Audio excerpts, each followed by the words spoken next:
부처님께서 분명히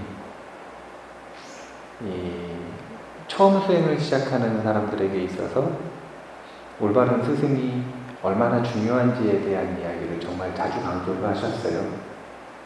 그런 이야기들을 분명히 들었음에도 불구하고 사실은 인연이 잘 맞는 스승과 인연되는 게 쉽지가 않으니까 아직까지 인연이 안 됐을 수도 있고, 또는 인연이 되었다 하더라도 자신하고 잘 맞지 않아서 상처를 받은 거라. 그러면 어떻게 되냐면 이제 그냥 올바른 스승이 있어야 된다는 걸 알지만 홀로 수행하는 사람이 되는 거죠. 이게 굉장히 극단적인 예인데, 티베트 불교에서는 스승을 모시고 공부를 하는 걸 정말로 중요시 여겨요. 정말 굉장히 중요시 여겨요. 얼마큼 중요시 여기냐면 아주 단적인 예로 달라이라마 존자가 벌써 80세가 넘으셨잖아요. 잘 몰라요. 사실은 몇 세인지 모르는데 80세쯤 넘으셨을 거예요, 아마. 그런데 지금도 여전히 과외를 받는다고 하시더라고요. 종단에 각 분야, 그러니까 유식하기는 유식하, 이 화엄이면 화엄, 이 각 분야의 그 종단에서 최고 전문가들을 모셔놓고 주기적으로 아직도 과외를 받는데요. 달라이라마 존자 정도 돼도 각 분야에서 가장 전문가를 올바른 스승으로 모시고 지금도 공부를 하신대요. 그러니까 달라이라마 존자 정도가 돼도 올바른 스승을 모시고 공부를 이어나가야 되는데, 처음 공부를 하는 사람들이 어떤 이유든 상관없이 이 스승 없이 공부한다라고 하는 건 굉장히 위험한 일이다. 그래서 이제 스승을 모시고 공부를 하는 건 굉장히 중요한 일인데, 그런데 자신에게 잘 맞는 스승을 찾는 일은 또 쉬운 일이 아니에요. 그러니까 한번 잘못된 길로 들어서면 이게 굉장히 난감해지는 거예요. 다른 이유 때문이 아니라 제자가 스승을 한번 저버리는 습관이 들어버리면 그것이 어떤 습관을 불러오냐면요, 지속해서 스승으로부터 떠나는 습관이 들어버려요. 그런 습관이 생겨버리는 거예요. 그러면 결국 어떻게 되냐면 그 습관이 강해지면 아무도 의지하지 못하고 혼자서 공부할 수밖에 없는 그런 습관이 들어버리는 거예요. 그래서 신중하게 선택을 해야 되기 때문에 우리가 어떤 사람이라고 하는 대상을 스승으로 모시고 공부를 이렇게 이어나가는 인연이 오기까지는 막 억지로 섣부르게 조급하게 아무나 붙잡고 스승으로 삼아서는 안 된다는 거예요. 차라리 좀 늦는 게 나아요. 그런 인연이 좀 늦게 도래하는 게 낫습니다. 그러면 그런 인연이 도래하기 전까지 부재한 이 기간은 어떻게 공부를 해야 되는가? 다름이 아니라 본인이 소위경전으로 삼고 있는 경전을 의지해서 공부를 하는 거예요. 그런데 많은 사람들이 경전을 의지한다라는 게 정확히 어떤 뜻인지를 잘 몰라요.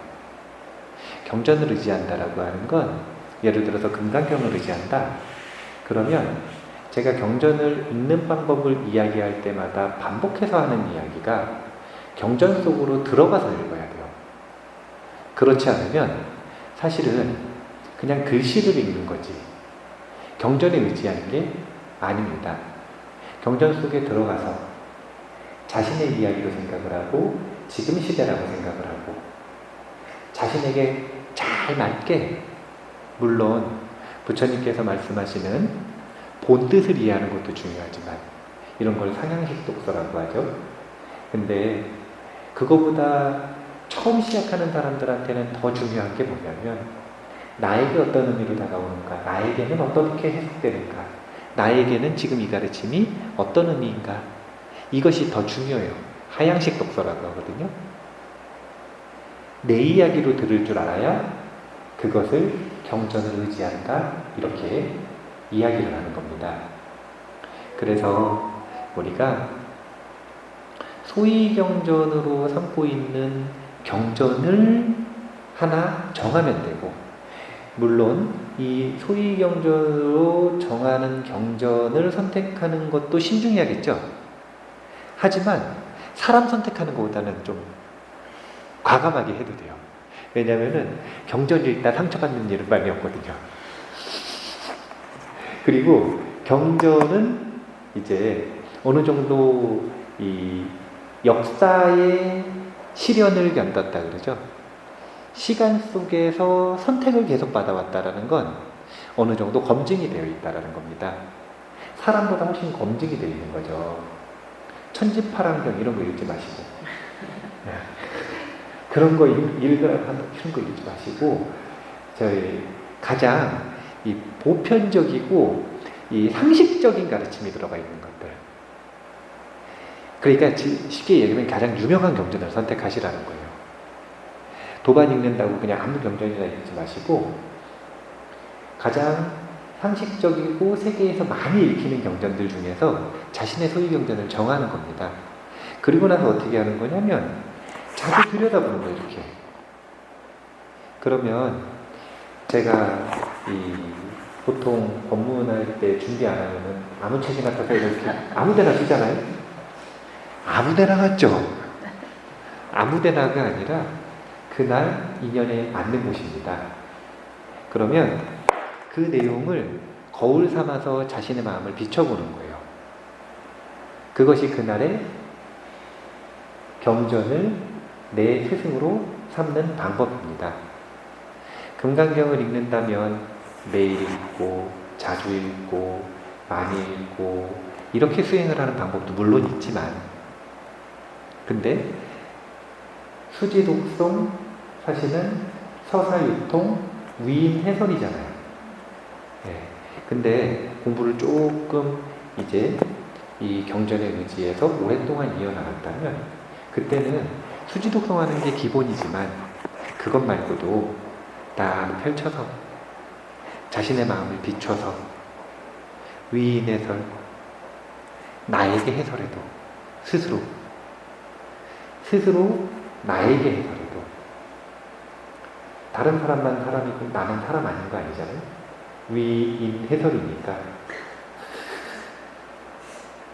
스스로에게, 자신에게 이 경전이 이야기하는 바를 되새기더라도 그것만으로도 훌륭한 수행이 되고 마음을 의지하는 스승에 대한 이해가 되니까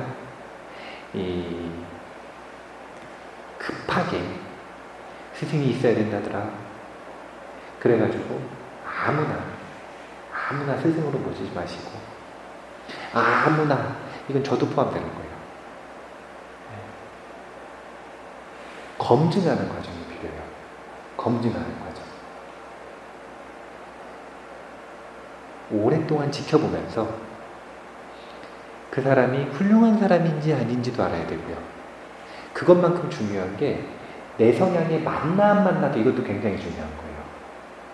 내 성향에 맞는가 안 맞는가. 왜냐하면 아무리 훌륭해도 요즘 분들이 자기하고 성향이 안 맞는데 억지로 맞추는 분들이 아니잖아요. 자기 마음에 안 들면 아무리 훌륭해도 자기 뜻대로 하지, 스승 뜻에 맞춰가지고 자기를 억지로 바꾸는 그런 성향이 아니잖아요. 그러니까 지금 이 시대에는 뭐도 중요한 거냐면 내 성향에 맞는가, 이것도 중요한 거예요.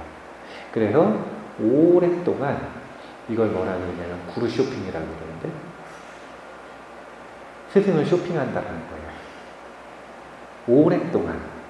이제 우리나라 말로는 간 본다 그러는데,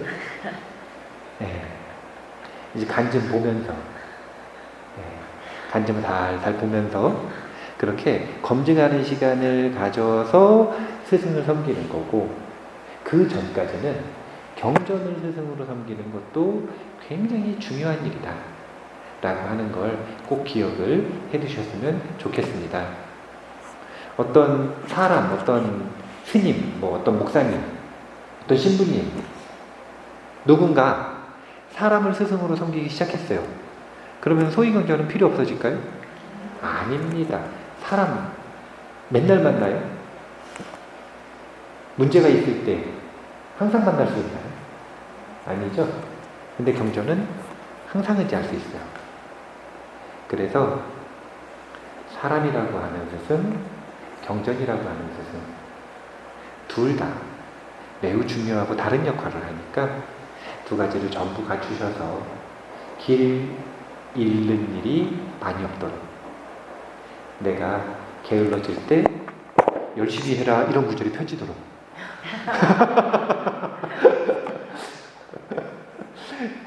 타로점도 보시잖아요.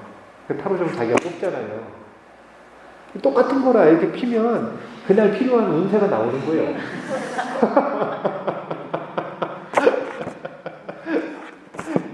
그렇게 좋은 스승에 의지해서 공부를 안정적으로 이어나가실 수 있는 인연을 꼭 갖추셨으면 좋겠다라는 생각을 합니다. 그러면 오늘 이만 마치겠습니다. 감사합니다.